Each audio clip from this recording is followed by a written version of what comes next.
just so much for having us. Grace, peace, and mercy. My name is Merrick. I am come to you from the great state of Indiana, and I want to share with you this evening just some tactics, some principles. So a question I just asked is we've had a lot of theory, but what does it mean to be a Christian? Not just in a state that kills children, not just in a nation that kills children, but in a city. You know, I'm sure many of you live 10, 15 minutes from downtown Portland. And so, yes, while we do have the hidden epidemic of self-managed mailed abortions, you still have an abortion center here. And you know when, where, and how babies are being killed through abortion. And so the question is, what then is our duty? Does anyone know who R.C. Sproul is?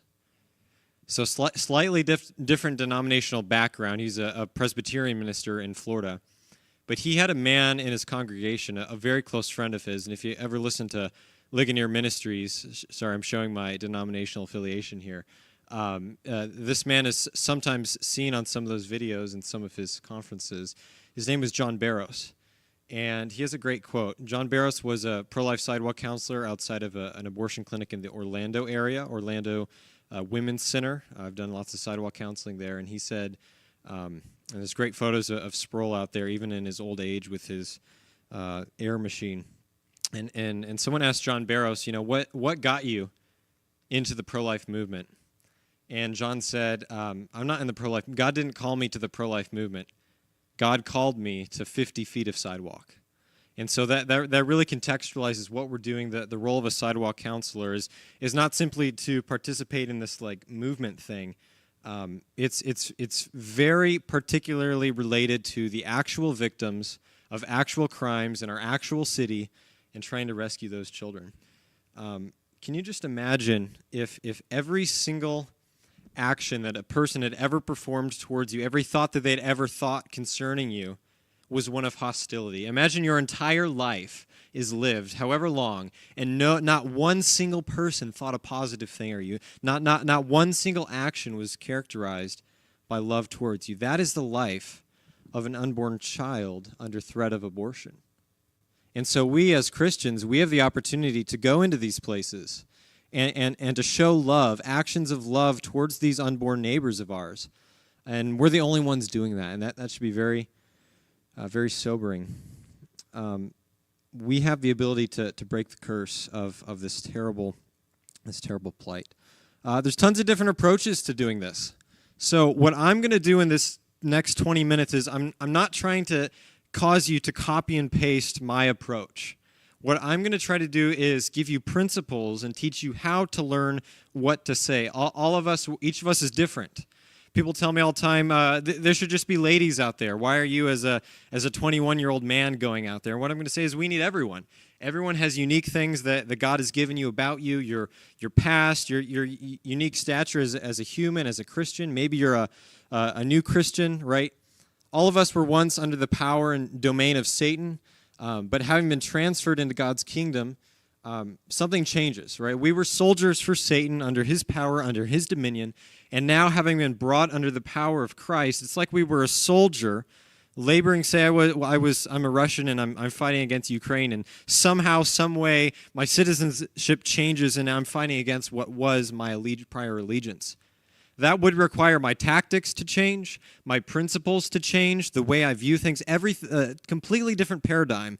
And so it is with Christians when we're born again, when we're converted, when we look at the world, when we look at an abortion-minded or an abortion-determined woman, we look at them differently than anyone else. And so AJ mentioned our progressive pro-life friends. We're so grateful they're there, but I would say that they can't do what just a simple Christian that knows at least a little bit of the scriptures can. So that's a quick disclaimer. I want to say one thing as well. This is a dangerous place to show up if you don't have compassion. If you don't have so in John 11 when Jesus is weeping over his friend Lazarus, it uses this word sloknitsomai in the Greek, and it just means this inner pain, this feeling, this emotional Jesus. We do not have a high priest who's unable to sympathize with us in our weaknesses, but one who's been tempted in every way, right? This compassion. If you don't have that when you go to the clinic, I agree with Paul in Philippians, whether in pretense or in truth, as long as the word is preached. That's true, but in a sense, maybe don't go that day. So this is coming from a place of compassion, of sympathy, of biblical obedience. Men, like if you're struggling with lust and you have a hidden secret sin of pornography, don't think that you can do this the same way, this ministry the same, if that's going on. So it's just something to think about. If you have these hidden sins, if you're having an argument with your wife and you haven't resolved, you haven't asked her for forgiveness, you've demeaned her, don't go to the clinic. There's a lot of biblical principles behind this. Next slide here. My friend Scott Ward made these slides, and I haven't really seen them until about an hour ago, so we're going to see, but I think we think pretty similarly. Love, truth, humility, courage, and boldness. So the air of every other principle, of every other tactic, it's not so much that when people go to the clinic, if you see someone screaming, the issue isn't that they have too much courage or too much boldness. The issue is that they're lacking the love and the truth and the grace. And so the key here is we're going with a fully orbed, comprehensive, contextualized, particularized worldview. We're coming in and we're not just saying, I'm going to the abortion clinic today to do this, or I'm going to do this. We got to be led by the Spirit. We need to be listening to His voice and acting accordingly. Next slide. The 4 faces of a sidewalk counselor. So you need to be able to pivot between these, right? And at one moment, there could be a mom right here, and she doesn't know where the entrance is, so what am I going to say to her? And in another moment, there's a father who dropped his girlfriend off. He's smoking a joint, he's got the car window down, and he's laying back in the passenger seat. So what I say to that woman is going to be very, very different than what I say to that man. And as a general principle, read the Gospels, look at how Jesus treats women, and then look at how He treats men. For the most part, He's far more bold towards men. Obviously, with the woman at the well, he exposes her sin, and so we're not going to downplay that.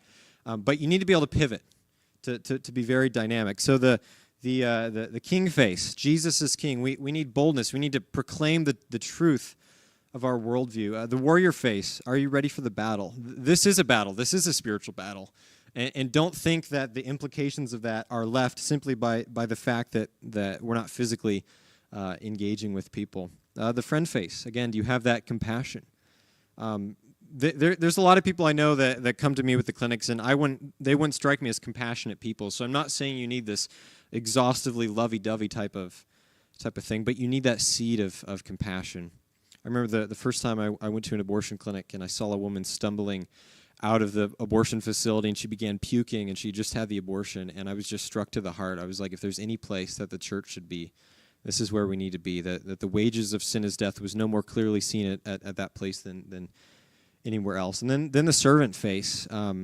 You might go and not see any fruit for a long time. You might go and no one else from your church wants to go with you because for whatever reason. If this is laid on your heart, you need to understand that this is coming from a place of service, not self-serving. I'm not going and bringing my tripod and setting up my camera to go Facebook Live so everyone can see how great of a street evangelist I am. That's not the point. Maybe you want to wear a GoPro for safety or to encourage other people with videos, but we're not going self-serving. Next slide. How you approach the street. Okay, so Scott put a bunch of different bullet points here. I'll try to go through them. Awareness. What's the situation? What kind of abortions are they doing, right? We just went through the abortion procedures. Where are the entrances? Where can I stand? Where can I stand? Who are my enemies? Who are my friends? Is there a pregnancy resource center nearby?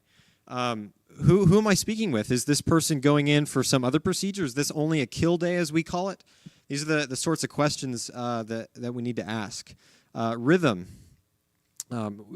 Knowing. Okay, so at one of the clinics I served at for a long time, you would get about 10 seconds with a woman. She comes out of the back parking lot. She has to walk right in front of us. You have about 10 seconds with her. And so what I say to that woman in that moment is going to look very different than another clinic that I served at, where you have 5 women waiting outside for 10, 15 minutes. Okay? So what I might say to that woman, and it's just going off the top of my head, is, hey, miss, can I speak with you for just a minute? Okay, that's the basic thing. At the very first thing I'm doing is I'm not trying to simply preach to her. I might do that, maybe later, we'll see. What I'm trying to do is get into a conversation. The conversations that you have are primarily where you're going to see these babies saved, is when you can take your hat off, take your glasses off, and just have a conversation. So, hey, miss, can I speak with you for just a minute? Now, unfortunately, many of these women coming have already been told by the clinic on the phone there's going to be protesters, these people hate you, all these things. And so my job in that moment is to say, what is her expectation of me? What does she think I'm going to do? And I just want to shatter that. So I want to be very kind and very compassionate. I want to talk about speech for just a moment. Ma'am, there's life in your womb. Abortion's not the answer. Don't make yourself a murderer. Okay? That's one way to do it. Ma'am, there's life in your womb, and abortion's not the answer. We want God's blessing in your life. Please, don't go through with this today. Can we speak with you? Would you come over here? Come over here for just a minute. We'd love to pray with you. If you know how far along you are in your pregnancy, we'd love to show you what your baby looks like. Both of those things I just said, the second one was a little bit longer, but for the most part, like the first 10, 15 words were the same. But because of even the very inflection in my voice, those things are taken completely different by that mom. She's confused. Now, a lot of these women are going to be very set on this, right? That might break your expectation. And so, yes, we do preach the truth to them, trusting that the gospel changes hearts. But even down to the way that you speak and your voice, many of us learn this in school, this is very important, is going to change things. Opportunities, right? There's someone going in, he's a nice guy, he let me pray with him and share the gospel to him. He's taking food in, he's a DoorDash driver. What am I going to do? Okay, Scott here put opportunities. I'm going to take one of my little rubber silicone fetuses, 12-week models.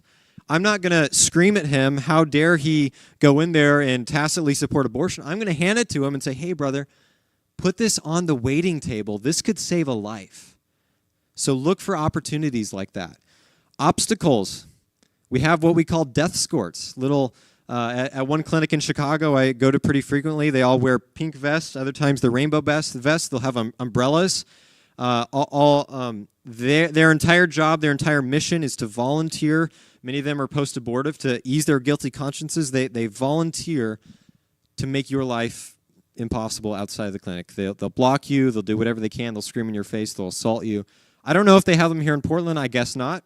If this church were to frequently start going out there, you find out what day they're killing babies and talk to abortion-minded women, you might get some of those. And you need to be aware of that, and we can talk through that. Threats, prayer, win the community. A lot of things here. I don't have a lot of time. I don't want to go over. Mics and signs. We'll have some signs tomorrow. There's different kinds of signs you can use. Again, it just depends on the context. Translator ready. I'll have different people on my phone that can translate to Spanish if I have a Spanish-speaking mother. Again, I say mother because these ladies going in are mothers. We want to humanize these children. I speak Haitian Creole pretty well. And on the east side of Indianapolis, where I served for a while, we had lots of Haitian women. So if any of you speak Spanish, maybe we'll get some Spanish speakers. Might be a little bit different here in Maine. Just it's okay to smile. You don't. Yes, they're killing babies. Trust me, it's terrible. It's despicable. But God Himself is acutely aware of the evil of humanity. Okay. And so don't think that you need to be more angry at abortion than God Himself is. It's okay to smile because smiling is ingrained on the human image. God has put creativity in the fabric of the universe. It's okay to smile. Be happy out there. And I know it's hard, but it can save a life. Next slide. Rules of engagement. You're high in love. Be heard. It's okay to be loud. Sometimes I'll have a little voice box, a little voice booster. So I'm not going out with a big bullhorn like a crazy street preacher. I do preach on the street frequently. Preach at sports games, Colts games, Indy 500, whatnot. But I'm not a street preacher per se. I take a little voice box. And so instead of me saying, ma'am, choose life, right, at the top of my tongue, at the top of my voice, I can have my little voice amplifier. And I could say, ma'am, can we help you choose life? Love your baby, miss. And I can say that in my normal tone of voice so she can hear me and it doesn't sound like I'm yelling. One voice. I've taken groups of people to abortion clinics. that have just been so stirred up and so on fire that one person's talking, someone that's served out there every day for 10 years, and the person I brought with me, I'm like, I love you, brother, he's talking over that person. We want just one person talking at a time. We don't want different voices all coming in to confuse and overwhelm the woman. Just one voice at a time. I took my friend aside and said, hey, man, I'm so glad you're here. I want you to keep coming. I don't want you to stop coming. But just understand, be respectful of people that have really done this for a while. And we want clarity, that we want this woman to hear a loud clarion call from just one person, someone they can resonate with. So no talking over each other. Celebrate diversity. Different people do things different ways, and that's okay. It just is. And you know what? God can use that immensely. So even if someone you're like maybe I don't completely agree with that, have a little bit of just willingness to be okay with that. Now, if they are doing something that's like very counterproductive, I mean, I've been on sidewalks where I have sidewalk counselors yelling at each other while moms are going in. It's like, guys, this is not it. Ask to be invited into a conversation. If I'm having a conversation with an abortion-minded mom, please come stand next to me. Absolutely. Don't be afraid that you're going to scare this mom off.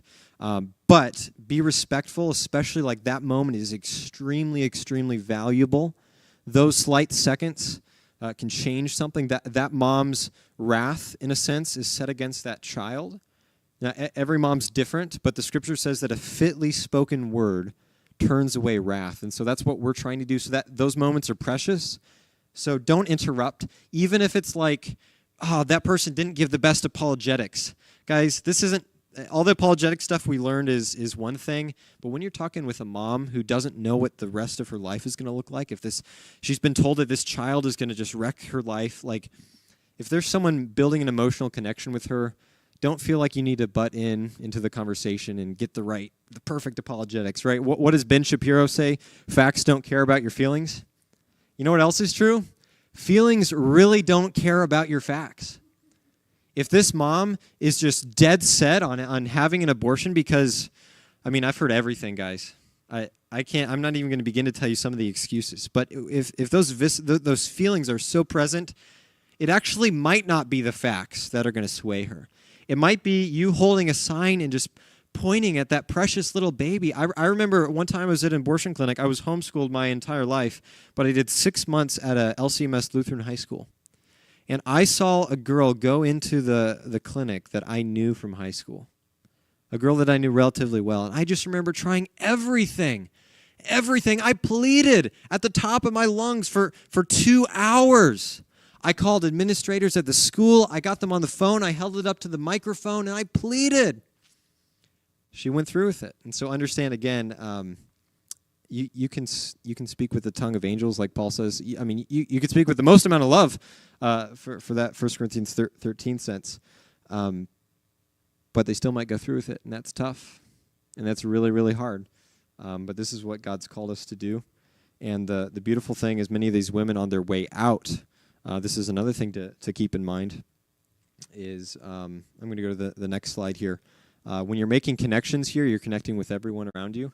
That even after these women go through with the abortion, they come out. I'm changing my voice. I'm speaking very quietly and softly like I am right now. And as they're going to their car, in that moment, I just want to give them the gospel. I want to say, Jesus says, come to me, all you who are weary and heavy laden, and I will give you rest. Take my yoke upon you. Learn from me, for my yoke is easy, my burden is light.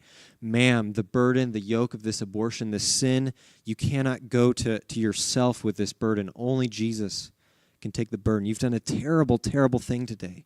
Don't ever do this again, but Jesus Christ can make you whole through the sacrifice of his son so that you wouldn't have to sacrifice your own child, right? So even as they're coming out of, after they've gone through with the abortion, we're Christians, and so we give them the gospel.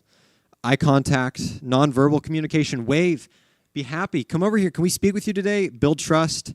There is a time to be firm. If I'm talking with a dad, God has saved babies through me saying, sir, you're being a coward right now.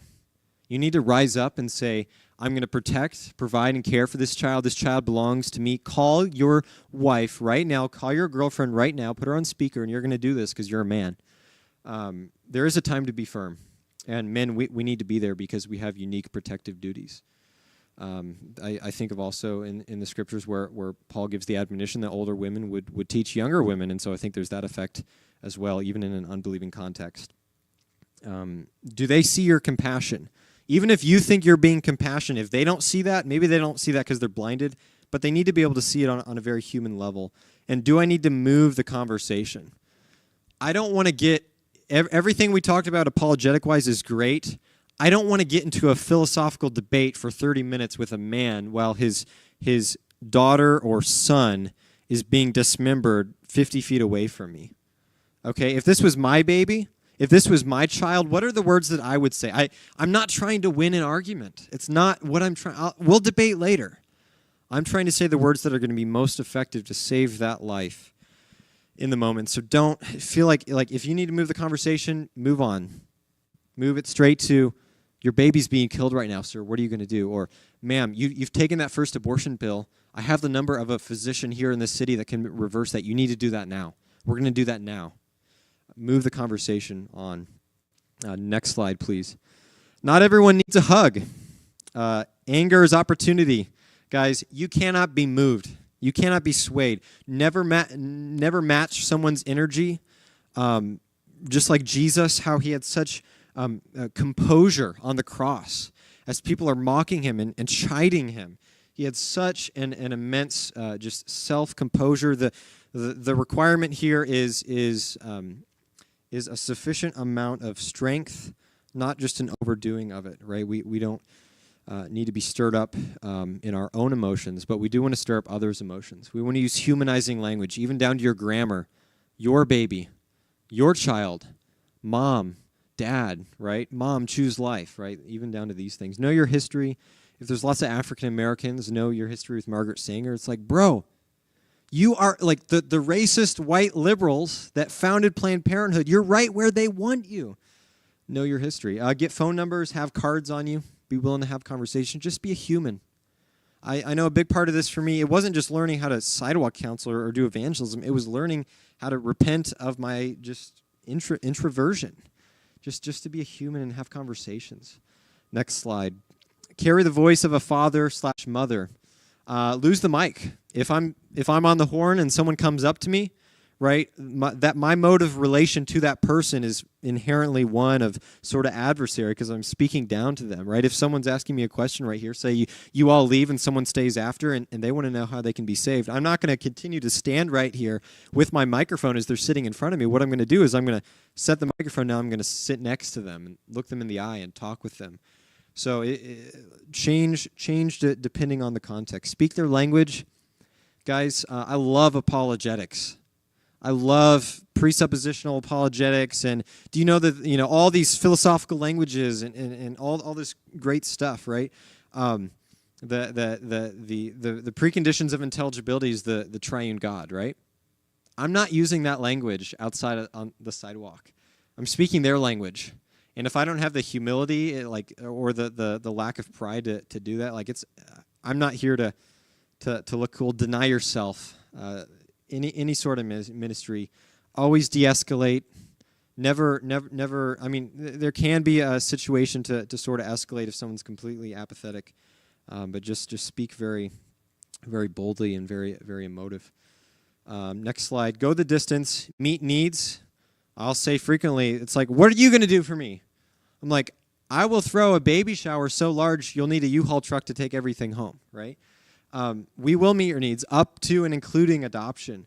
I'm not rich, but I know someone that is, okay? So, guys, if you have a mother on the phone and, we will find a way. I have a friend that owns an Airstream company right in my city. I drive by his place every Sunday on my way to church. He runs an organization called Let Them Live. They will buy a car for an abortion-minded woman. Be wise of your surroundings, meet needs to build trust, right? Trust is really important. It's okay to say no, okay? Be led by the Holy Spirit. Don't be anxious, if I could just get this other word in. You don't need to. It's okay. Share your stories. It's hard. It's dirty. It will cost you something, but guys, it's worth it. You'll have conversations with bus drivers, with postmen. You'll be spreading the gospel. It'll be such a fulfilling time, and it might not feel like it, but the light shines brightest in the darkness, and this is a dark, dark place, being outside of a Planned Parenthood, but it's worth it. There have been women that have saved their children simply by seeing a sign and driving by. There will be women that will drive by and they'll see your presence. Or maybe someone will call the cops on you and say you're on private property when you're really not, and 2 squad cars will pull up. Women planning to get abortions will see that. They'll think it looks like a crime scene, and they'll continue to drive because it's too chaotic. Or they asked God the night prior, Lord, give me a sign. Your presence is valuable. In many, even if you don't see a physical save that day. And I'd love to explain that. I've got a 2-minute video. I don't know if it'll play. It's just a quick example, and then I'll pray and we'll wrap up, and I'll give some quick instructions for tomorrow. Maybe the sound isn't going to work, so. It's not too late to reverse that. Please don't take it. It's going to kill your baby. That child's a gift from God. Would you speak with me for just a minute? Just give me 2 minutes. This is the most important thing. That child is already starting to look like you, that beautiful black baby. No, I got 4, but I got... Well, now you got 5. I won't be able to take care of 5 kids. Those 4 kids you have at home, this is their sibling. We can help you anything you need. Anything you need to choose life. You got a number on here? Absolutely. Here, let me give you my number. This has my phone number on it at the bottom. You can text me any time of the day, and I've got a network people all around the country that are willing to help you with rent, willing to help you with anything. We'll throw you a baby shower so large you'll need a U-Haul to take everything home. But we want to see that baby loved and protected. We don't want to see that baby harmed. And you know what those pills will do? You're still going to give birth. You'll give birth to that dead baby. Actually, right now it is killing the baby. It's blocking nutrients. But I know physicians here in this city. It's just simple progesterone, and it's a very safe way. It just stops what the pill's doing. God brought me. This is your sign. I live 4 hours away. I just happen to be driving by. This is your sign to choose life, because children are a gift from God. He'll provide for you, and if you trust in Him, He says children are a blessing and children are a heritage. He says, "Cast your cares on me, for I care for you." So as much as I can help you, and I want to, and I will, there's a God in heaven who can help you, and He'll always take care of you. Does that make sense? Yeah. Okay, I'll call you. Okay, real quick, go to the last slide that has a QR code. It says join main chapter group or something like that. Yes. Okay, so if you take the QR code on our app, this will get you straight into our app. We have a little chat just called Main. I'm gonna put some instructions there tonight. We're gonna meet at the church. What time? Again, this is optional. I think we're meeting at 7:30 right here. We're going to go to the abortion clinic in Portland. We're going to drive there. We have some signs. We're going to shake signs, hold signs. We have some literature we're going to be handing out. There may be some opposition. We'll be ready for it, but I think it's going to be a great opportunity, and I pray that the Lord will really work in your heart. I'm not saying you need to go be some crazy activist that's out there 5 days a week. I'm not saying that. What I am saying is have in your heart a willingness to be open and be open to doing something like this, and you might be surprised